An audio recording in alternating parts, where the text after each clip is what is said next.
Vamos a dar inicio con nuestra primera conferencia, que está a cargo del economista Jerónimo Callejas, intendente de Abogacía de la Competencia de la Superintendencia de Control del Poder de Mercado.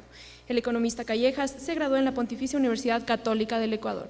Tiene experiencia como docente en el Colegio de Administración para el Desarrollo, en el Colegio Politécnico, así como también en la Universidad San Francisco de Quito. Entre su experiencia laboral, se ha desempeñado como analista técnico de la competencia y asesor económico en el Ministerio de Industrias y Competitividad. Recibámoslo con un fuerte aplauso.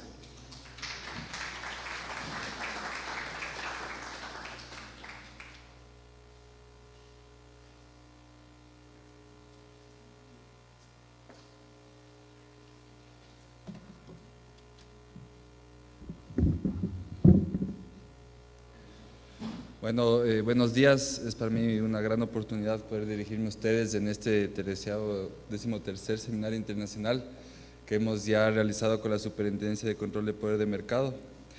Creo que esta es una excelente oportunidad para que los estudiantes sepan sobre qué funciones desempeña la superintendencia. Es muy importante que la comunidad y la sociedad se entere de cuáles son sus derechos en función de esta ley, y que sepan cómo actuar y cómo acudir a la superintendencia en el momento que sientan que son víctimas de cualquier tipo de abuso por parte de cualquier operador económico con poder de mercado, cualquier tipo de acuerdo restrictivo o práctica desleal que se pueda dar.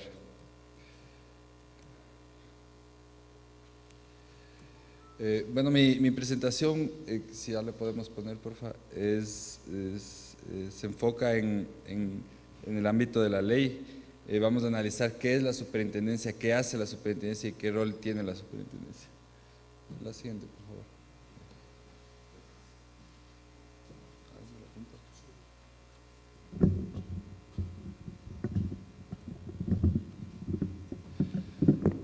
Gracias. Bueno, partamos con cuál es el objetivo de la ley. El objetivo de la ley es generar eficiencia en los mercados del comercio justo y el bienestar general de los consumidores y usuarios para el establecimiento de un sistema económico social, solidario y sostenible. ¿Cuál es el ámbito de esta ley? En el ámbito de la ley está sometido a la regulación del control del poder de mercado todos los operadores económicos, sean estos personas naturales o jurídicas, privadas o públicas, nacionales o extranjeras, con o sin fines de lucro, que actúen o potencialmente puedan actuar en actividades económicas en toda o en parte del territorio nacional, así como los gremios que agrupen estos operadores económicos y que realicen actividades económicas dentro o fuera del país. ¿Qué quiere decir esto? Que la Ley Orgánica de Regulación del Control del Poder de Mercado prácticamente abarca cualquier operador económico que tenga injerencia en cualquier actividad económica dentro del país o que potencialmente pueda tener injerencia dentro del país. Por eso es que incluso regula a cualquier operador económico que no tenga representación en el país, pero que su actuación de cierta manera afecte a cualquier sector o mercado del país. ¿Cuál es la importancia de esta ley? Como nosotros podemos ver aquí, los países que están con verde son los países que ya han tenido ley, que ya tienen una ley específica sobre control de poder de mercado, y los amarillos son los países que no tienen ley.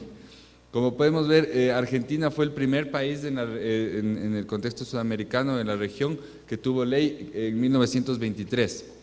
Le siguió México en 1931, Chile en el 59, y en la década de los 90 empiezan a surgir este tipo de leyes en algunos de los países sudamericanos, como Brasil, Colombia, Perú, Venezuela, etc.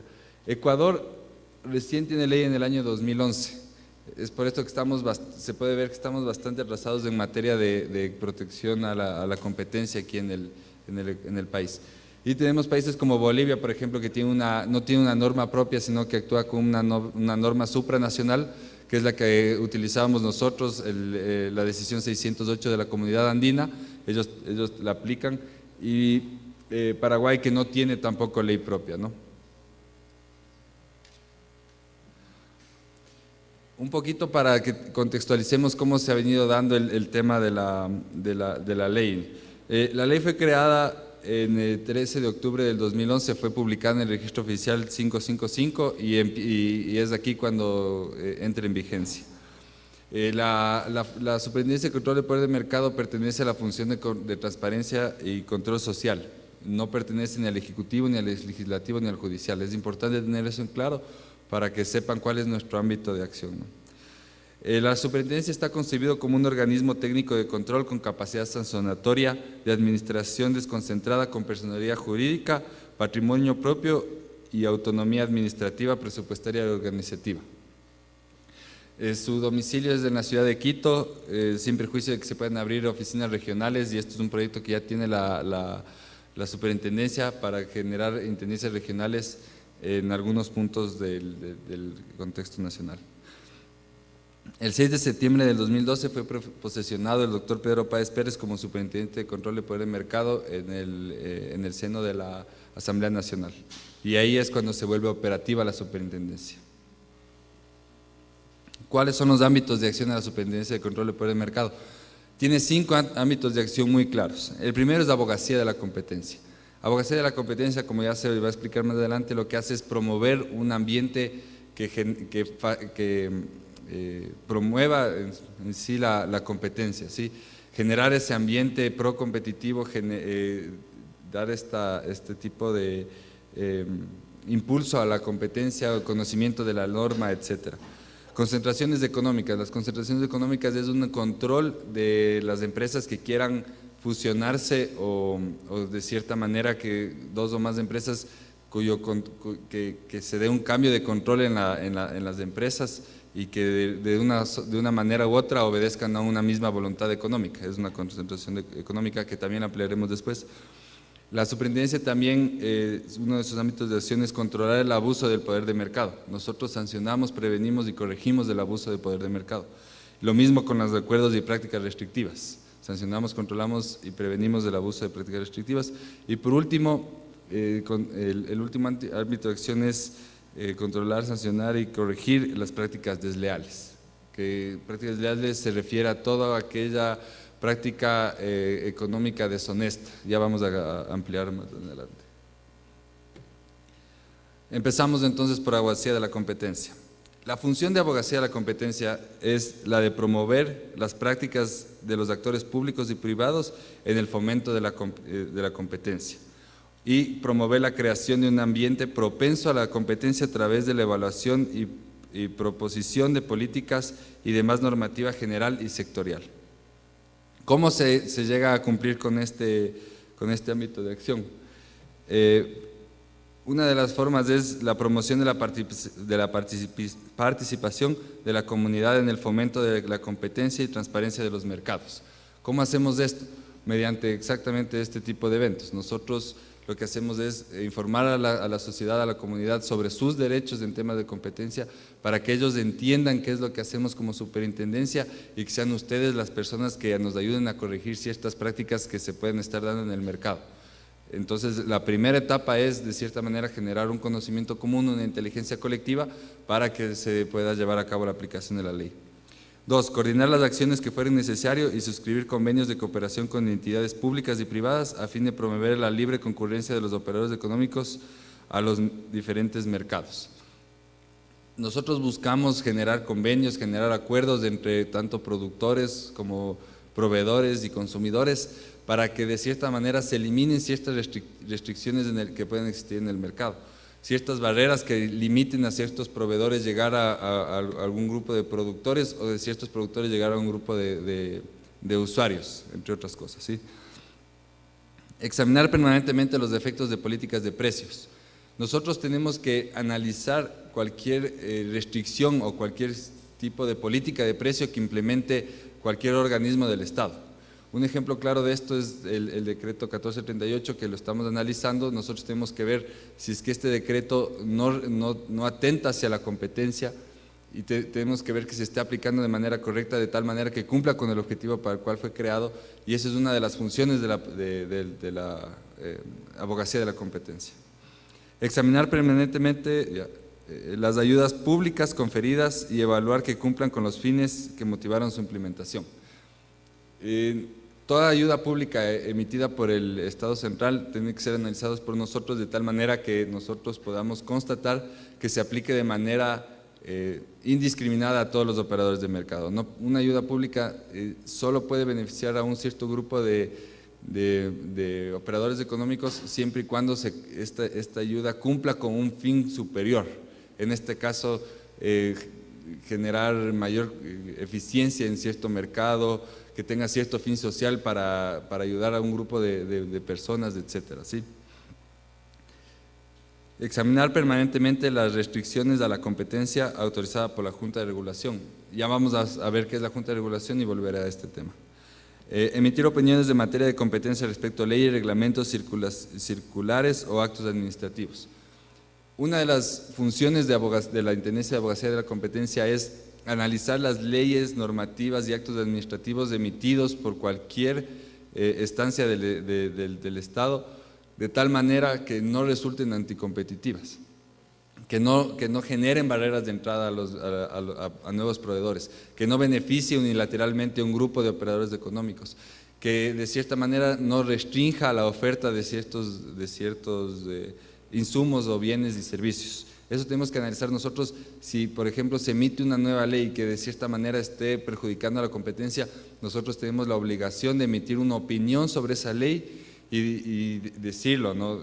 Esta ley puede tener puede generar estas distorsiones en el mercado. Sin embargo, estas opiniones no son vinculantes, simplemente es una alerta que levanta la superintendencia para que los organismos rectores de política la tomen en cuenta y posteriormente puedan o no aplicarla. Emitir recomendaciones de carácter general o sectorial respecto a la modalidad de competencia en los mercados. Por ejemplo, si nosotros vemos que en un mercado existen distorsiones por parte de un grupo de operadores económicos que de cierta manera se están beneficiando, por ejemplo, una asociación que no permite que entren más operadores económicos a un mercado, nosotros podemos emitir recomendaciones de carácter general diciendo que se cese ese tipo de prácticas y que cualquier operador puede entrar a cierto mercado. Promover la remoción de barreras normativas de hecho de entrada de mercado que excluyen o limiten la participación de operadores económicos. Nosotros como superintendencia debemos promocionar la eliminación de barreras de entrada para que la mayor cantidad de operadores económicos puedan ingresar a un mercado. Si nosotros vemos que, por ejemplo, en un proceso de contratación pública están pidiendo ciertos requisitos que no son justificados o que no se justifican por el objeto de la contratación pública, la superintendencia puede emitir una recomendación de eliminar esta barrera de entrada. Pasando ya al siguiente ámbito de la superintendencia, que es el ámbito de acción de la control de concentraciones. ¿Qué son las concentraciones económicas para empezar? Es el cambio o es cuando se da un cambio o una toma de control influenciada sustancial o determinadamente de una nueva o varias empresas por uno o varios operadores económicos. ¿Qué quiere decir esto? Cuando dos empresas que pueden o no competir en el mismo mercado se unen para hacer una sola, o de cierta manera una empresa toma el control de otra, no mediante una fusión, pero mediante un cambio de control en la toma de decisiones. Y de cierta manera, dos empresas que obedecían a dos voluntades económicas distintas, ahora obedecen a una misma voluntad económica. ¿Por qué se hace esto? Esta es una regulación ex ante que hace la Superintendencia de Control del Poder de Mercado, porque cuando se unen dos o más empresas pueden generar una empresa mucho más grande y de cierta manera esta empresa grande es muy propensa a que incurra en prácticas anticompetitivas. Entonces la Superintendencia de Control del Poder de Mercado analiza esta operación y la autoriza o la condiciona o la niega, dependiendo de la situación, en función de cuál es la potencialidad de que esta nueva fusión o esta nueva empresa genere prácticas anticompetitivas. ¿Bajo qué figura se puede dar este cambio en la toma de control? Primero, mediante la fusión, cuando dos empresas se unen para hacer una misma. La transferencia de la totalidad de los efectos de un comerciante. Por ejemplo, yo le paso todos mis activos de una empresa a otra. Ya deja de existir una de las dos, solo es un paso de los activos. La adquisición de derechos sobre acciones o participaciones de capital cuando tal adquisición otorgue al adquiriente el control. Cuando se da un paso del paquete accionario de un operador a otro de tal manera que el nuevo operador tenga la capacidad de toma de decisiones debido al volumen de su paquete accionario. La vinculación mediante administración común, cuando designan un mismo administrador para dos empresas. Cualquier cualquier acuerdo o acto de transferencia de los activos o operadores económicos que le otorgue control a otro operador económico. Prácticamente cualquier otra figura, sea esta jurídica o sea de hecho, quiere decir que no necesariamente tiene que estar justificada mediante un proceso legal, que otorgue control a otro operador económico.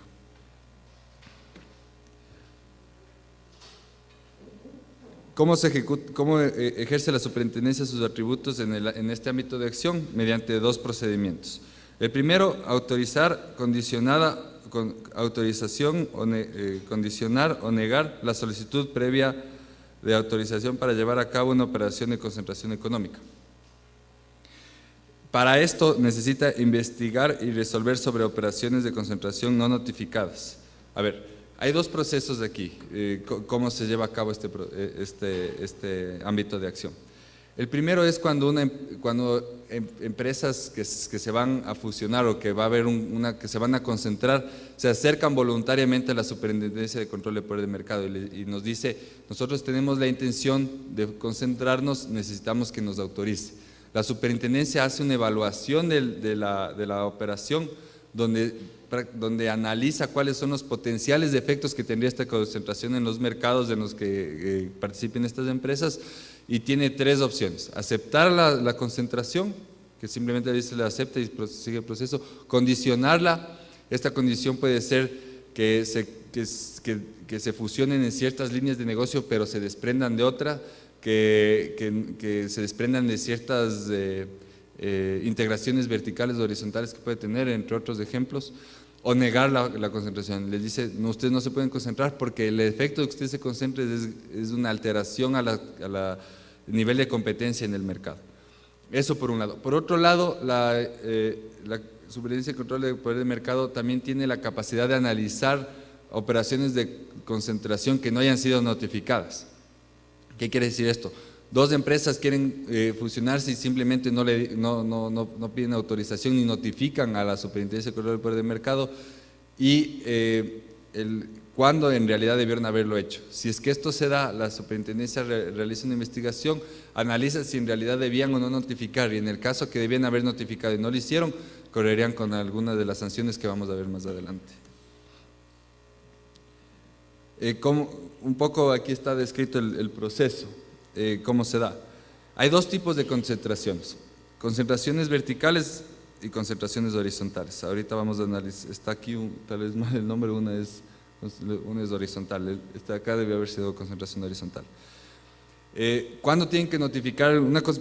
Partamos por los conceptos. Una concentración horizontal se da cuando las empresas que se van a concentrar o fusionar están en el mismo mercado. Por ejemplo, son competidores entre sí, producen el mismo producto. Un ejemplo claro sería si se fusionara Coca-Cola con Pepsi. Los dos producen el mismo producto, están en el mismo mercado. Y una concentración vertical es cuando dos empresas están en distintos mercados, pero son mercados que están relacionados entre sí. Por ejemplo, que se fusione un ingenio con la Coca-Cola. La Coca-Cola le compra toda el azúcar a este ingenio, entonces deciden fusionarse, es una fusión vertical. No participan del mismo mercado, pero de cierta manera están conectados.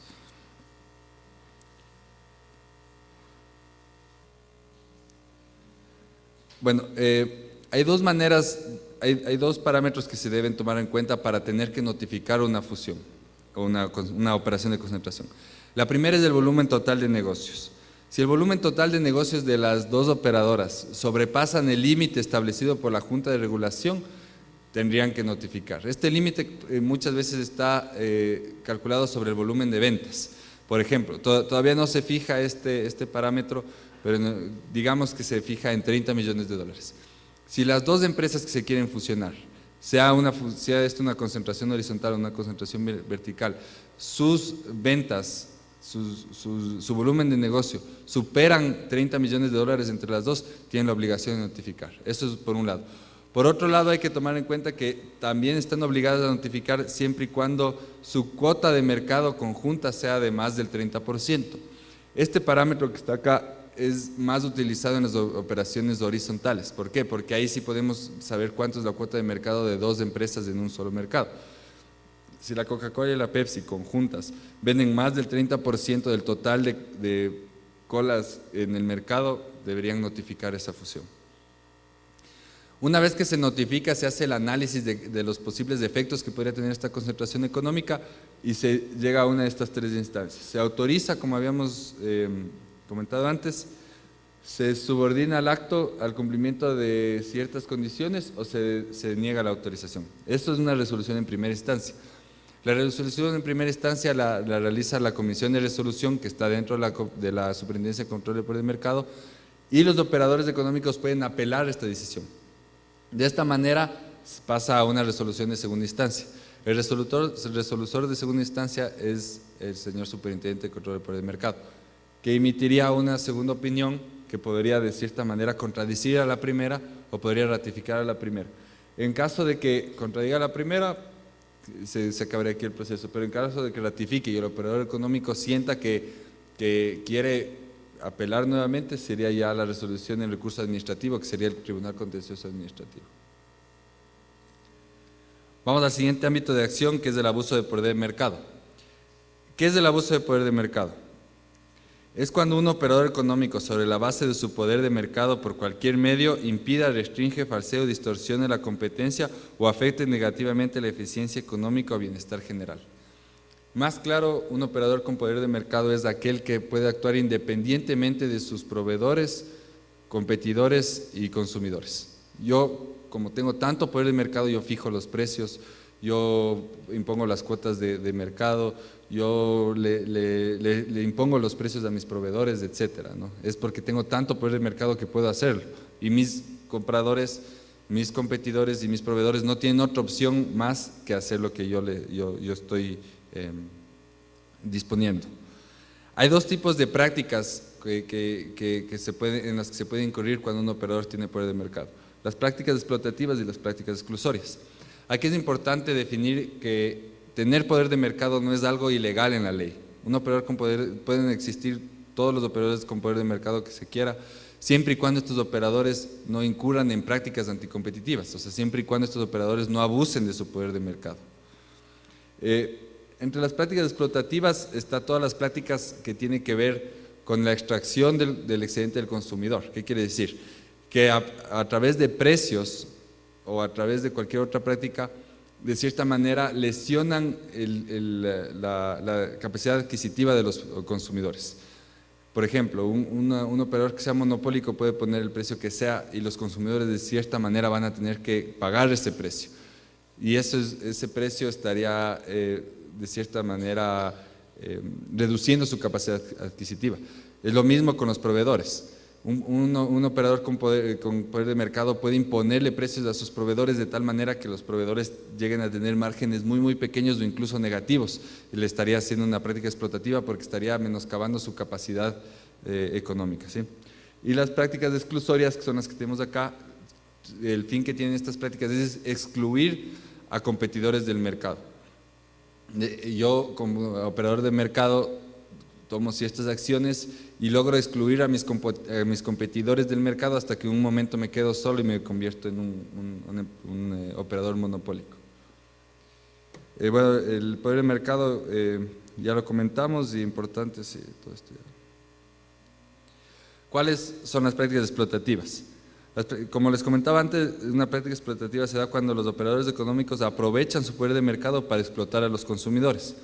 ¿Cuál es un ejemplo claro de esto? La extracción injustificada del excedente consumidor, ya lo comentamos.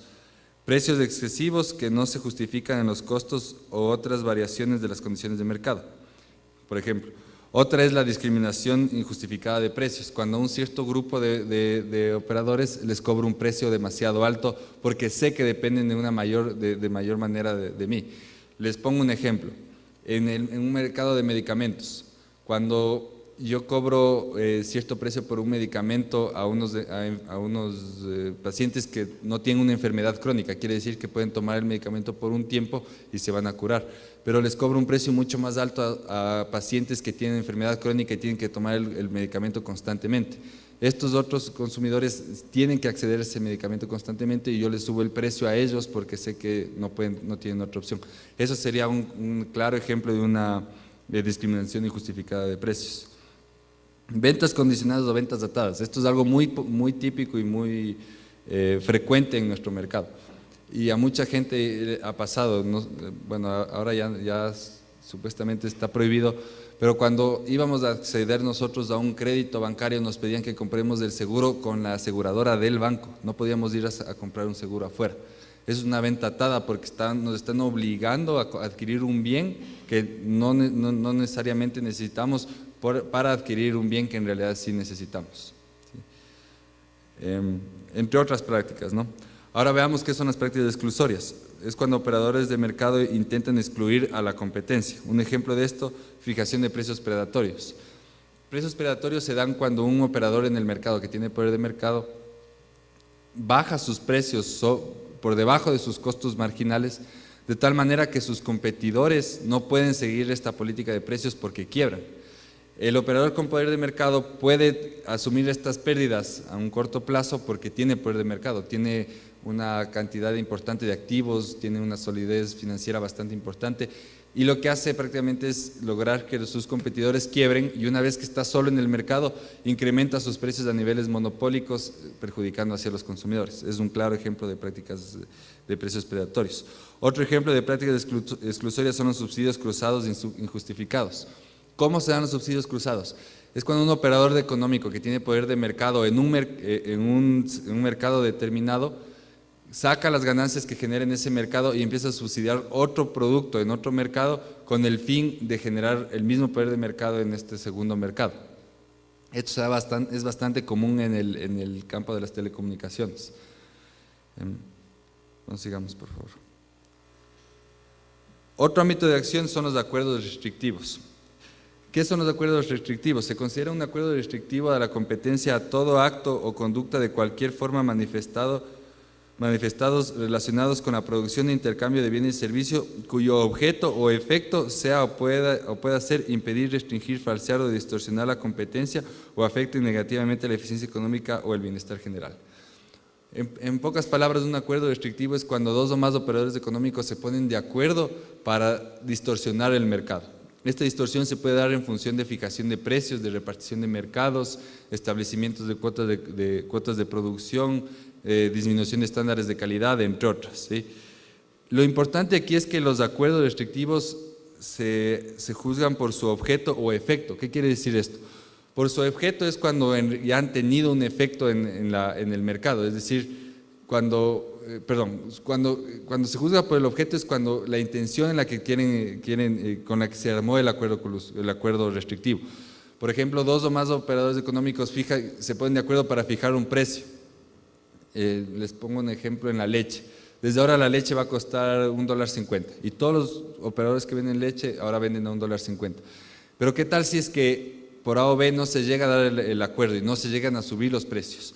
Y eso ya constituye una conducta anticompetitiva porque tenía el objeto de distorsionar el mercado. Así el efecto no se haya llegado a dar. Y por otro lado sí se analiza el efecto, si es que en realidad se llegó a dar esta práctica y los precios lógicamente incrementaron.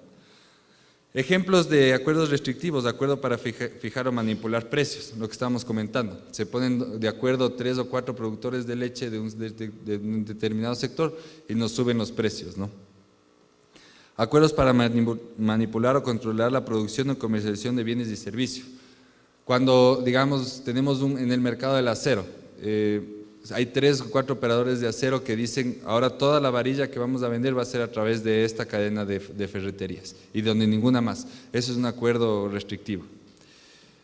Acuerdos para restringir el desarrollo tecnológico o las inversiones. Cuando dos o más operadores económicos dicen en vez de estar gastándonos plata invirtiendo en nuevas tecnologías, invirtiendo en nuevos materiales, quedémonos como estamos y competimos con lo que tenemos.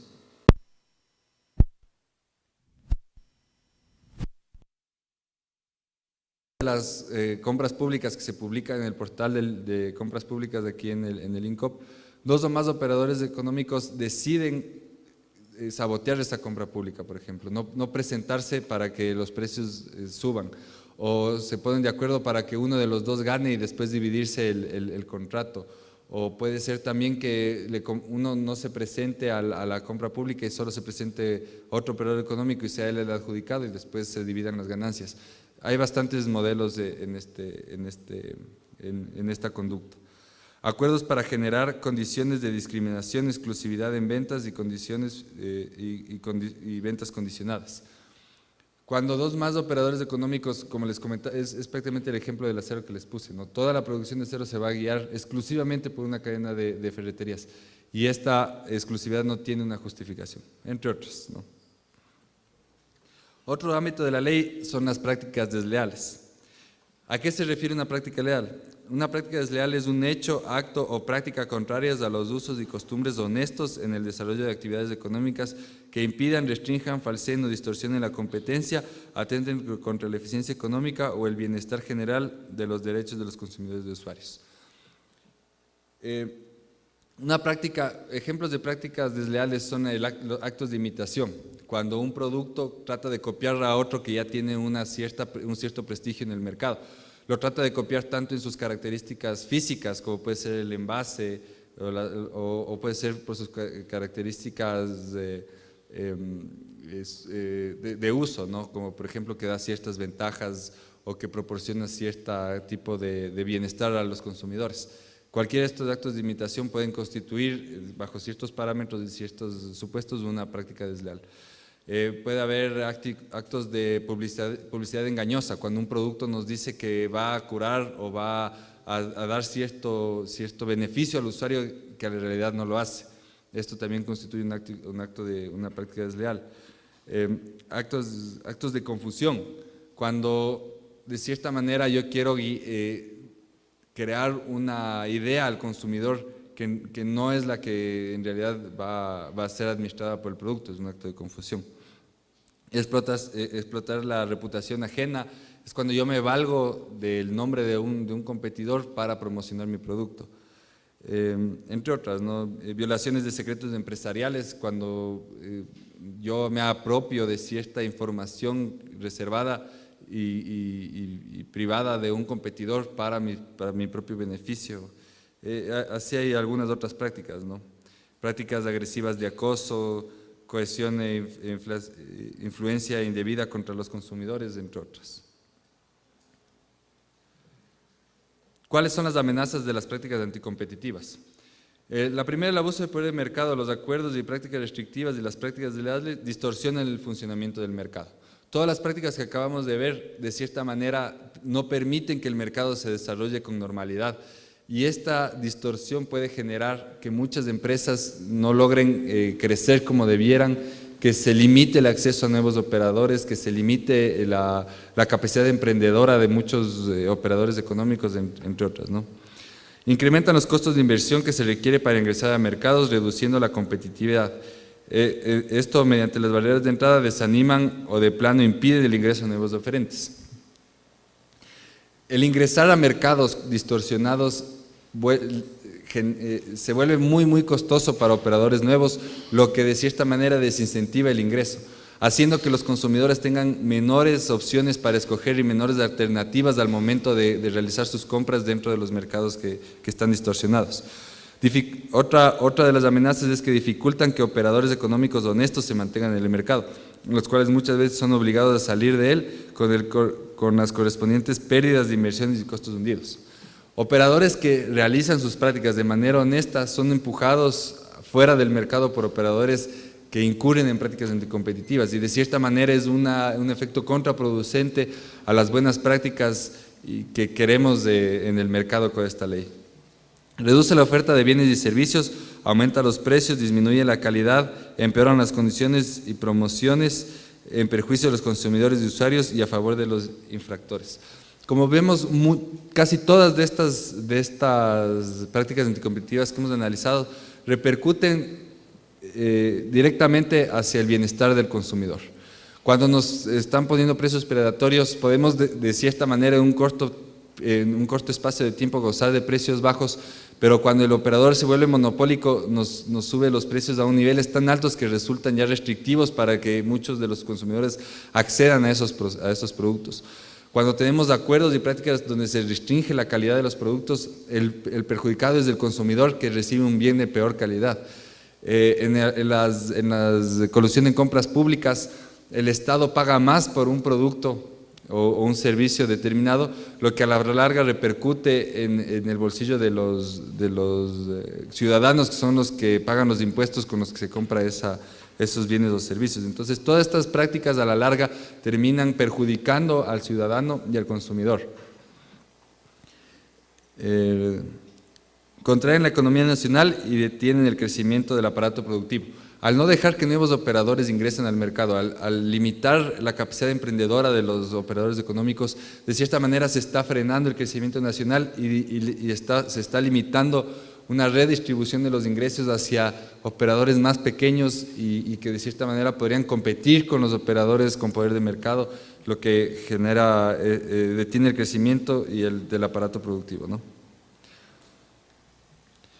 Bueno, siguiendo, lo que quisiera comentarles es cómo se dan los procesos dentro de la Superintendencia de Control del Poder del Mercado, cómo se inician los procesos de investigación, cómo se tratan estos procesos de investigación. Bueno, primero, una vez que se ha identificado que existe un abuso de poder de mercado, que existen acuerdos o prácticas restrictivas o que hay algún tipo de práctica desleal, se puede iniciar un proceso de tres maneras. El primero es por denuncia. ¿Qué quiere decir esto? Que un operador viene a la superintendencia y denuncia que se le está de cierta manera atentando a su derecho, que se está atentando contra la competencia y que ellos han sido víctimas o que el mercado donde se desarrolla han sido víctimas de una distorsión de la competencia por parte de un operador con poder de mercado, un acuerdo anticompetitivo o prácticas desleales. Entonces se puede iniciar por denuncia. Otra manera de iniciar un proceso es de oficio. Se inicia de oficio un proceso cuando la Superintendencia de Control del Poder del Mercado identifica una distorsión importante en uno de los mercados nacionales, ¿sí? Al momento de identificar esta distorsión, la Superintendencia decide analizarla, estudiarla y inicia de oficio un proceso de investigación. O la tercera forma es a petición de un órgano de administración pública. ¿Qué quiere decir esto?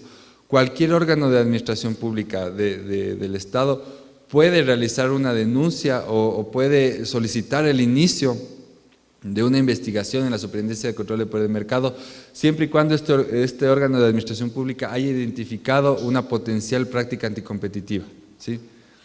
Entonces, una vez que se ha iniciado el proceso por cualquiera de estas tres formas, se da paso a la etapa de investigación preliminar. En esta etapa, la Superintendencia de Control del Poder del Mercado recaba indicios o genera indicios de que nos digan que es muy probable que una práctica anticompetitiva se esté dando en un sector o en un mercado determinado.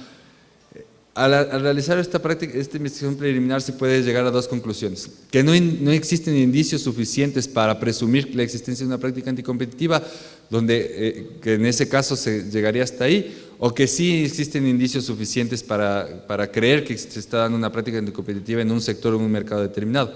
Siendo este el caso, pasaríamos a la etapa de investigación. En esta etapa de investigación, la Superintendencia de Control del Poder del Mercado genera pruebas que ayuden a demostrar que existe o que no existe una práctica anticompetitiva.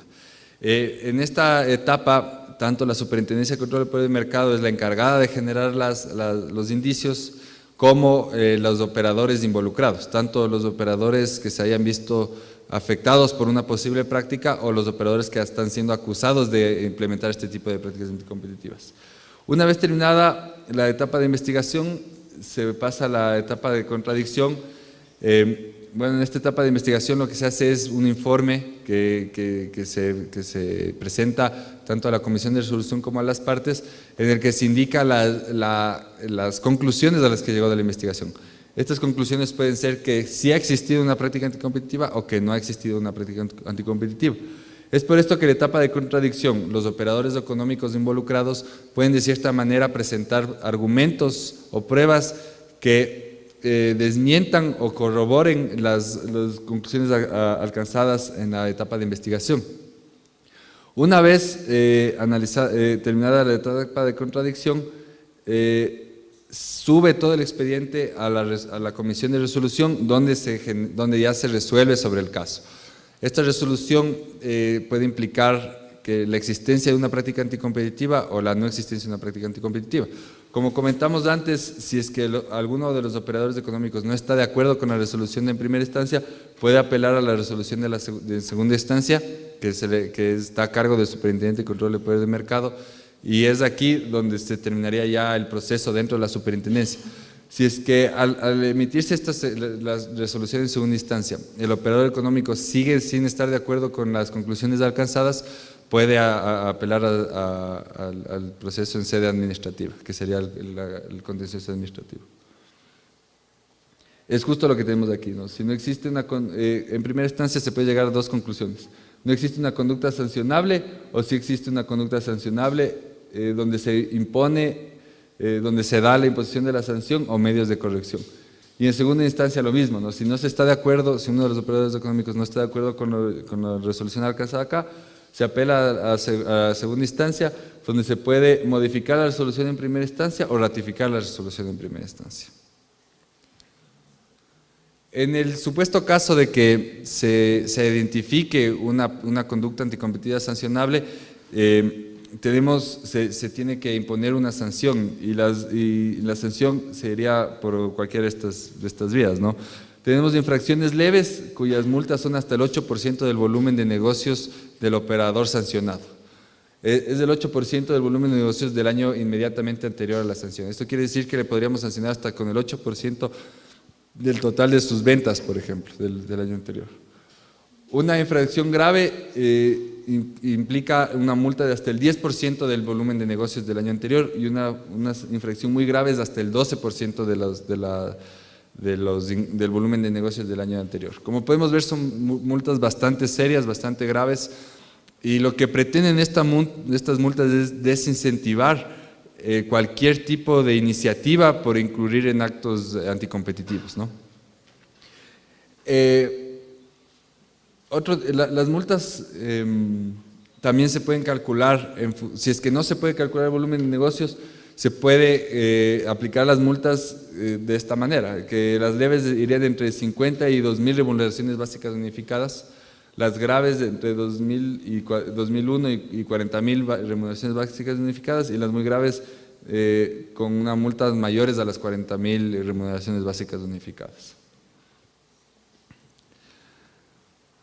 Adicionalmente de las sanciones que hemos visto, es posible la aplicación de compromisos de cese a prácticas que se investiguen conforme las reglas del artículo 89 y siguientes de la Ley Orgánica de Regulación del Control del Poder del Mercado y 114 y siguientes del reglamento de la ley.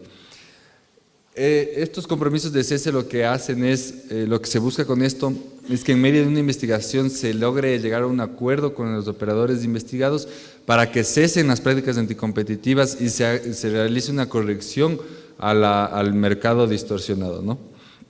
De cualquier forma, los compromisos de cese deben ser conocidos y aprobados previamente por la Superintendencia de Control del Poder del Mercado.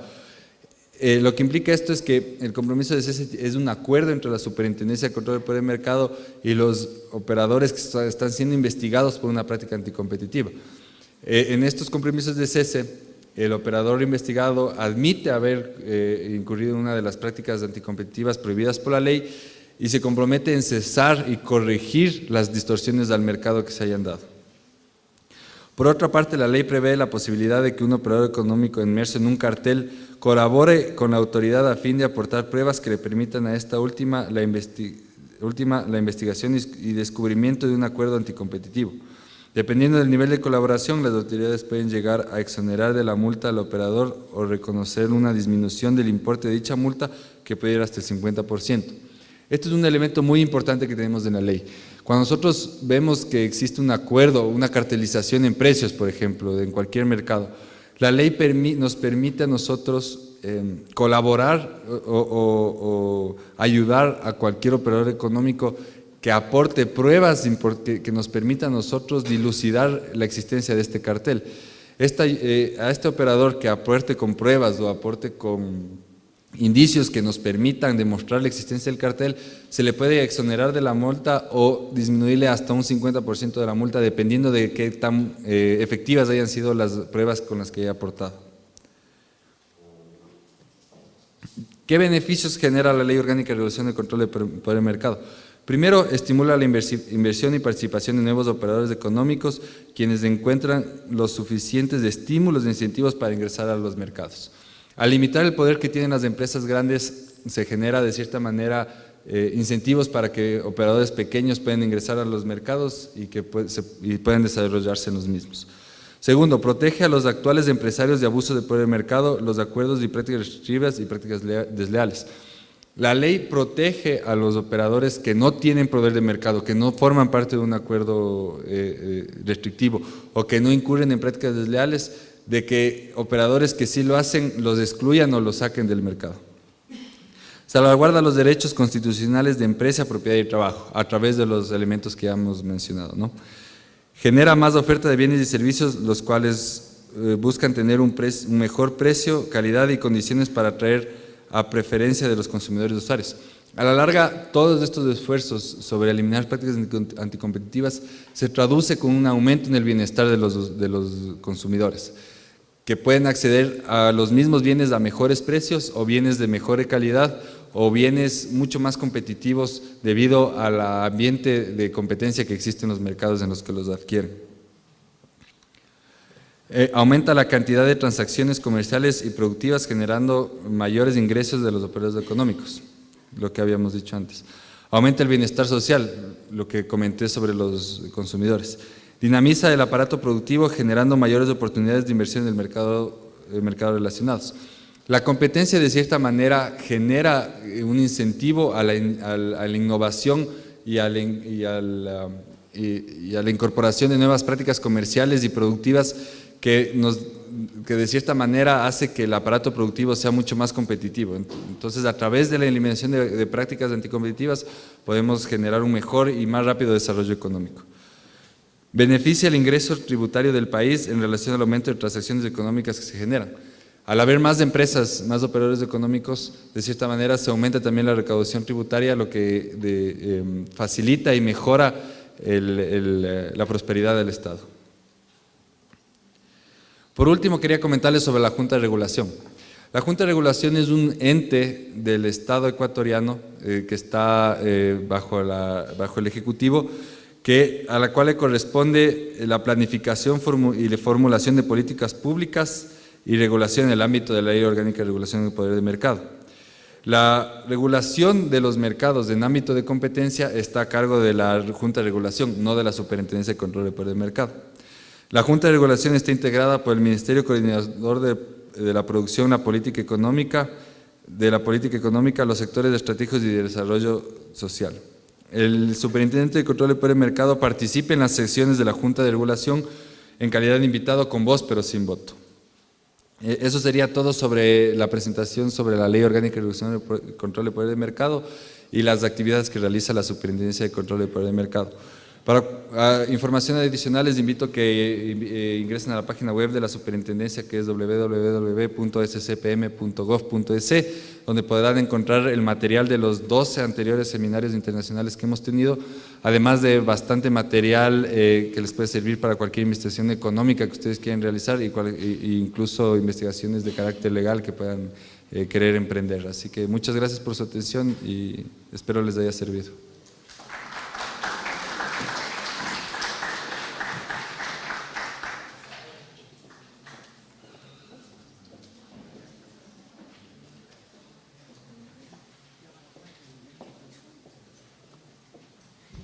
Si existe alguna pregunta para el economista Callejas.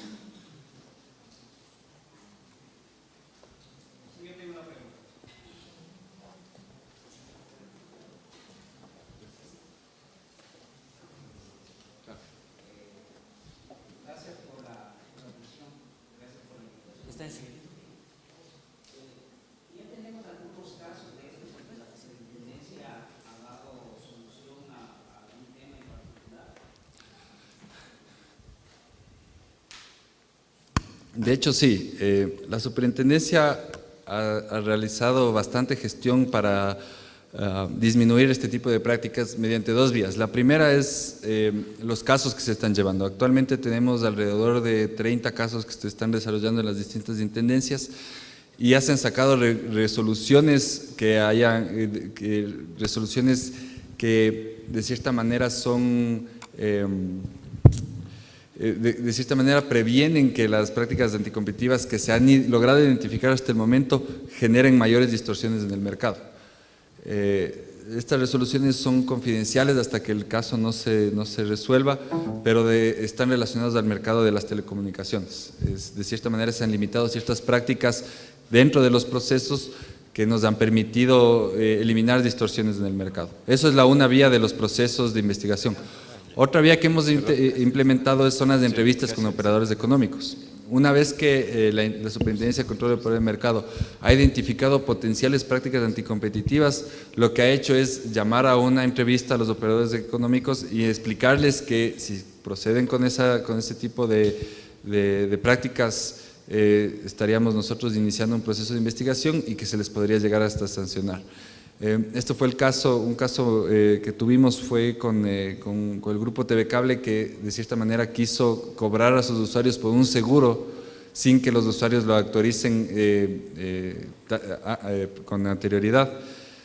Nosotros dijimos que existe un riesgo muy alto de que esta práctica constituya una venta atada y ellos desistieron de esa práctica. Entonces, mediante las dos vías nosotros estamos constantemente monitoreando el mercado y estamos generando estas reuniones, por un lado, para que las prácticas cesen antes de que tengan implicaciones graves o antes de que se inicie un proceso, y por otro lado tenemos estos procesos ya iniciados donde la Superintendencia de Control del Poder del Mercado ha emitido resoluciones a manera de medidas cautelales para que las prácticas no generen mayores distorsiones y que incluso estas investigaciones van a terminar de una u otra manera demostrando la existencia no de prácticas anticompetitivas.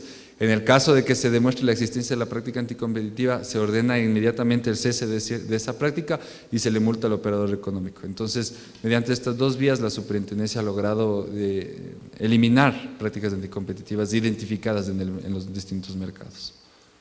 Y dentro de lo que nos compete a nosotros del mercado textil, ¿ha habido ya algún caso? ¿Se está investigando alguna cuestión? Le comento esta cuestión porque hemos tenido algunos inconvenientes con la contratación de compras públicas, en donde ahí nos inducen a comprar determinados productos, inclusive con nombre, ¿no?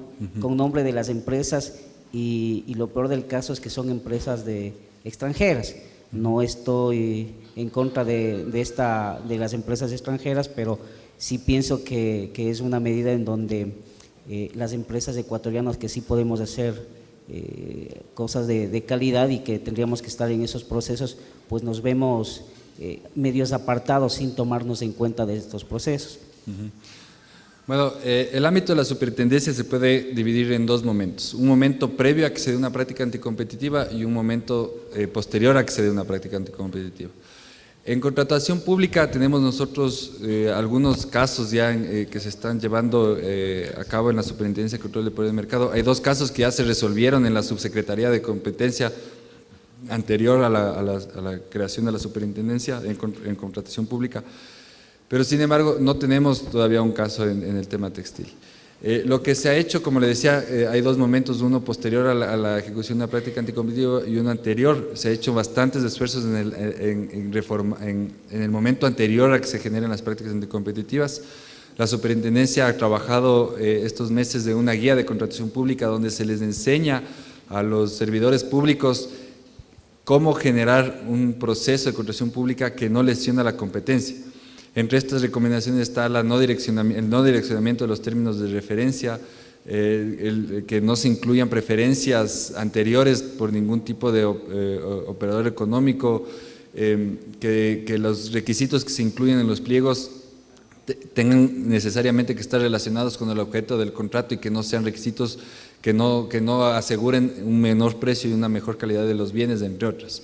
Sin embargo, es importante que ustedes tomen en cuenta que existen miles de procesos de contratación pública actualmente en el Estado, y es importante que todas estas, que ustedes identifiquen estas prácticas y las sepan denunciar a la Superintendencia de Control del Poder del Mercado. Nosotros somos un grupo de personas muy reducido, apenas somos 100 personas en la Superintendencia, y no podemos estar monitoreando de manera eficiente todos los mercados. Por eso nos valemos de este tipo de seminarios, para que la comunidad se entere de qué es lo que hacemos y que ellos sean los que nos denuncien este tipo de conductas para nosotros poder investigarlas. ¿Alguna otra pregunta? ¿No?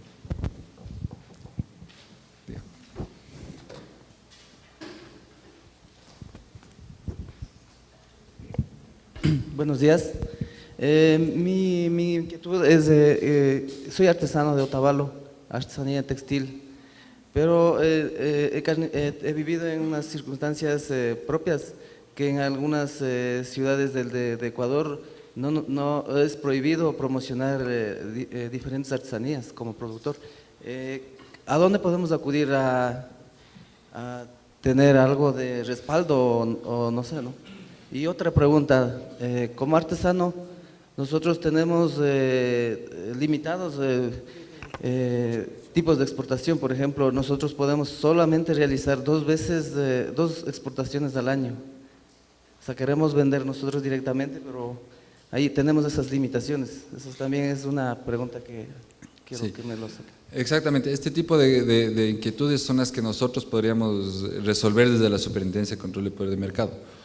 A través de la Intendencia de Abogacía de la Competencia, nosotros lo que podemos hacer es analizar estas barreras de entrada, que prácticamente son barreras de entrada que usted nos comenta, por ejemplo, que se impida la exportación más de 2 veces al año, o que se le impida el ingreso a ciertos mercados. Si usted realiza una consulta, digamos, a la Superintendencia de Control y Poder de Mercado, el proceso para hacer la consulta está en la ley. Nosotros podríamos identificar estas barreras de entrada y generar un documento donde si es que lo amerita, que se sugiera la eliminación de estas barreras de entrada para que operadores económicos como usted puedan lograr ingresar a estos mercados sin mayor dificultad. Por eso digo, ¿a qué departamento podemos acudir con estas inquietudes? Yo les sugeriría que realice una consulta, el proceso de consulta está en la ley y sería dirigido al Superintendente de Control de Poder de Mercado, y eso se tramita a través de la Intendencia de Abogacía de la Competencia. Una consulta no es más que un documento que está ahí, los requisitos con los que debe contar la consulta, no son requisitos muy elevados, son más bien bastante simples. Es un documento que usted tiene que enviarle al superintendente y nosotros conoceríamos de este caso y haríamos los estudios pertinentes que concluirían un documento donde se sugeriría o no la remoción de barreras de entrada. Ajá. Muy amable. Gracias. ¿Alguna otra pregunta? Bueno, muchas gracias por su atención, espero que les haya servido.